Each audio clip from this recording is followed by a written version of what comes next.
Hey boot campers, welcome back to another video. This is David, your guide to gastroenterology, and we're going to be talking about ventral and abdominal wall defects today. So these come from fold closure failures. Now we talked a little bit about these folds during our physiologic overview. Let's bring back that little diagram we were using then. So now that we've brought back our diagram from our physiologic overview video, let's take a look again at what's happening here. So we have our ectoderm again here coming around the sides, and it's folding in like so.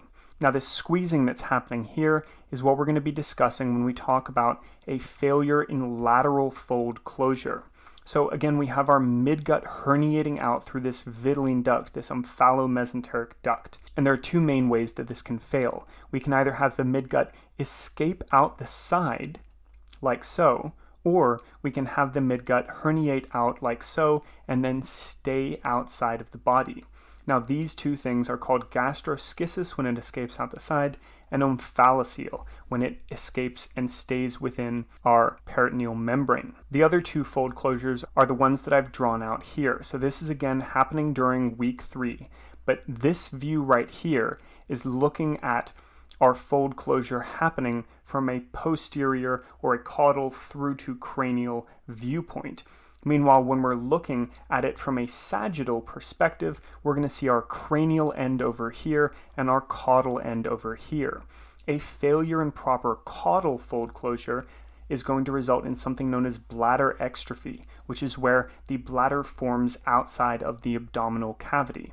We can also have a rostral fold closure, which is something that happens over towards our cranial side. This is going to be the area where the heart is being made, and a failure in the rostral fold closure will result in ectopia cordis, which is where the heart is outside of the body.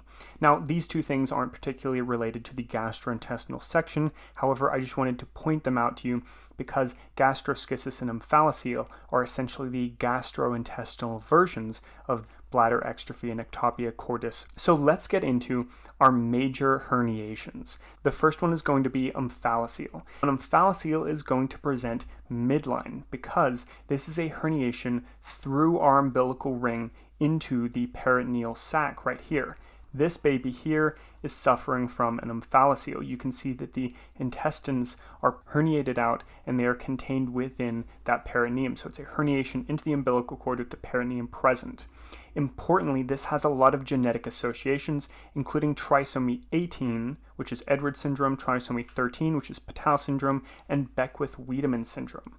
It is not particularly associated with Down syndrome. One of the most important things I can tell you about an omphalocele is the rise in maternal alpha-fetoprotein. Why is that? Because omphalocele will result in an increase in maternal alpha-fetoprotein. However, other things do too, including spina bifida. Now, while omphalocele does present with that rise in maternal alpha-fetoprotein, trisomy 18 and 13 each present with a decrease in maternal alpha-fetoprotein.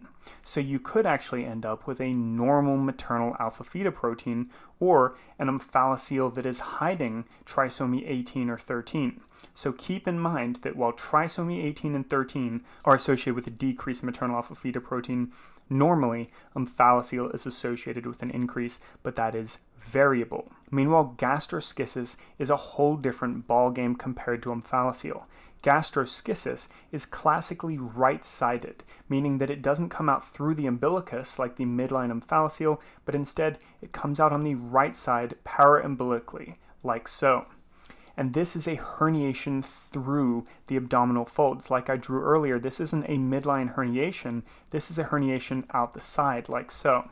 And this is covered by no peritoneum and is a surgical emergency. And very importantly, you will have around a 10-fold increase in maternal alpha-fetoprotein compared to baseline. I also want to bring up congenital umbilical hernia, which is when the umbilical ring fails to close properly. This is covered by skin and can be spontaneously reduced, and this is associated with congenital hypothyroidism and Down syndrome. So remember, omphalocele, not associated with Down syndrome. Congenital umbilical hernia, yes, associated with Down syndrome, covered by skin. Omphalocele not covered by skin, but yes, covered by peritoneum. Gastroschisis covered by no peritoneum, surgical emergency, and associated with a rise in maternal alpha-fetoprotein. Make sure you're not mistaking that for spina bifida.